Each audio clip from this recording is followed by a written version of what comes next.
नमस्कार, मैं श्रेया और आप देख रहे हैं परख न्यूज। इससे पहले भी एक बार हमने आमों की सीरीज चलाई थी और हम मलिहाबाद आए थे और आपको आमों से रूबरू कराया था। एक बार फिर से हम आ चुके हैं मलिहाबाद और मलिहाबाद की इन बड़ी बड़ी बागों में आप देख सकते हैं कि कितने भारी संख्या में यहाँ पे आमों की पैदावार होती है और यहीं से पूरे देश में पूरे देश विदेश में आमों का इंपोर्ट एक्सपोर्ट होता है। और अभी हम यहाँ के आमों से एक बार फिर से आपको रूबरू कराएंगे, यहाँ के लोगों से बात करेंगे कि जब आप घर में बैठकर आराम से चौड़ से आम खा रहे होते हैं तो वो किन किन प्रोसेस से होके गुजरता है, कितनी मेहनत लगती है उसको बनाने में और कितने चरणों से वो गुजर कर आप तक पहुंचता है। ये जानने के लिए बने रहिए मेरे यानी आपकी प्यारी श्रेया के साथ।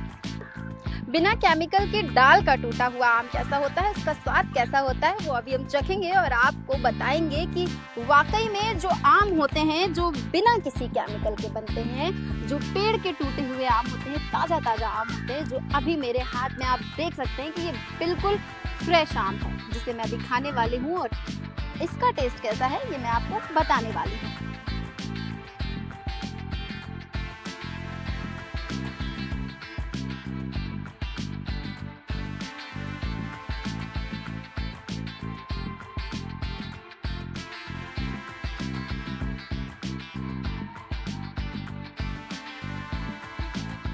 काफी ज्यादा मीठा और अच्छा आम है।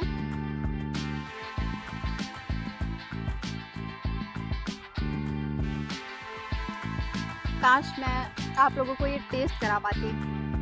मुझे पता है आप सभी के मुंह में पानी आ रहा होगा।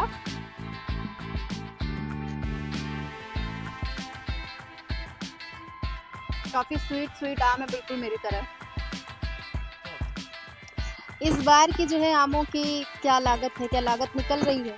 नहीं, इस बार आमों की लागत तो बिल्कुल नहीं निकल रही क्योंकि सारा किसान भाई हमारा घाटे में चल रहा है क्योंकि आम का जो उचित मूल्य नहीं मिल पा रहा है। आमों में इतना कीड़ा होने के बाद, काफ़ी छिड़काव होने के बावजूद भी वो लागत नहीं मिल पाई, ना वो गवर्नमेंट से ना हमें व्यापारियों से वो लागत नहीं मिल पा रही। इतना लेबर लगने के बाद इतना खर्चा आ रहा है कि हम लोग खुद ही परेशान हैं, लेकिन कारोबार है, करना है तो करना। यही आजकल का सिस्टम है इस दौर में। अब की बार पिछले साल का हम लोगों का साल अच्छा गया था, आम की कीमत भी अच्छी मिल रही थी, लेकिन इस बार वो कीमत नहीं मिली जो चाहिए थी किसान भाइयों को और हम लोगों को भी।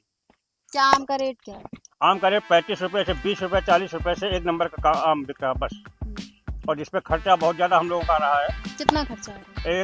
एक डब्बे पे खर्चा कम से कम आ रहा है कि लगभग वाले कि 60 रुपये का लगभग। यहाँ पैकिंग हो, उसके बाद किराए में जुड़ता है, लेबर पल्ले राइट रुपये कई का खर्चा नए आ जाते हैं, जो कि सारे मिला के ज़्यादा 100 रुपये के ऊपर निकल जाता है। 130 रुपये कुल खर्चा आता है। तो इसी कारण से लेबरों का है जो खर्च है वो भी नहीं निकल पाता है, लेकिन फिर भी करना तो है ही, सब करा रहे हैं, हो रहा है, होता ही रहेगा जब तक चलेगा ये।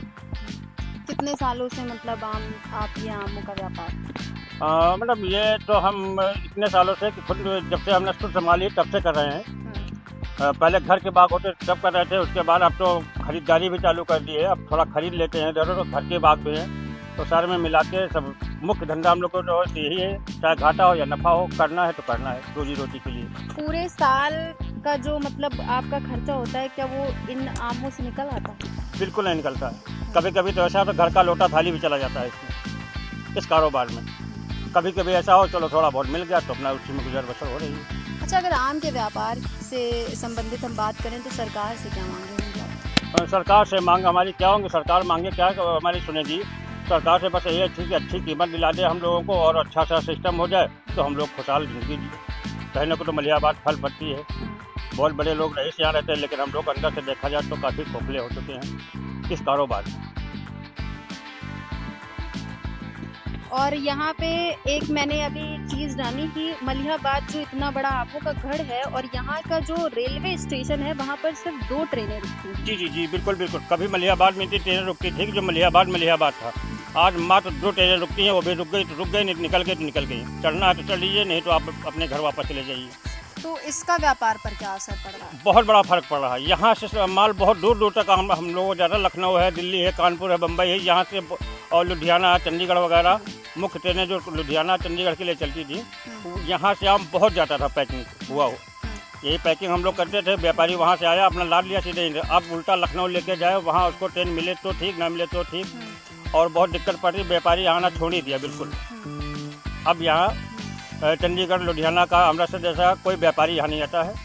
सिर्फ यही अब हम लोग जहाँ चाहे वहाँ बेचें और जो रेट मिल गया वही में खुश है। ठीक है, बहुत बहुत शुक्रिया।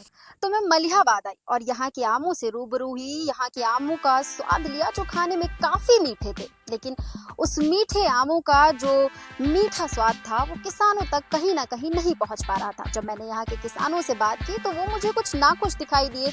वजह थी कि उन तक उनके जो आमों की लागत है वो नहीं पहुंच पा रही है, और इस चक्कर में जो हमारे किसान भाई हैं वो सरकार से नाखुश दिखाई दे रहे हैं, और उनकी जो सरकार से उम्मीदें हैं, जो उनकी अपेक्षाएं हैं वो पूरी नहीं हो पा रही हैं। तो मेरा भी यही मानना है कि जो भी किसानों की लागत है वो उन तक पहुंचे, ताकि मलिहाबाद जो आमों का गढ़ है ये हमेशा आने वाले समय में भी जो ये इसकी हिस्ट्री है ये इसी तरह बरकरार रहे। क्योंकि अगर उन तक उनकी लागत का पूरा पैसा नहीं पहुंचेगा, उनकी लागत, उनकी मेहनत का जो पूरा हक है उन तक नहीं पहुंचेगा, अगर उनका हक मार लिया जाएगा तो आने वाले समय में हो सकता है कि मलिहाबाद जिसे आमों का गढ़ कहा जाता है, जिसे आमों की नगरी कहा जाता है, वो एक दिन धीरे धीरे करके समाप्त हो जाएगी। तो ऐसा नहीं होना चाहिए। अगर हिस्ट्री बरकरार रखनी है तो किसानों को उनका हक जरूर मिलना चाहिए। ऐसी ही खबरों को देखने के लिए देखते रहिए परख न्यूज।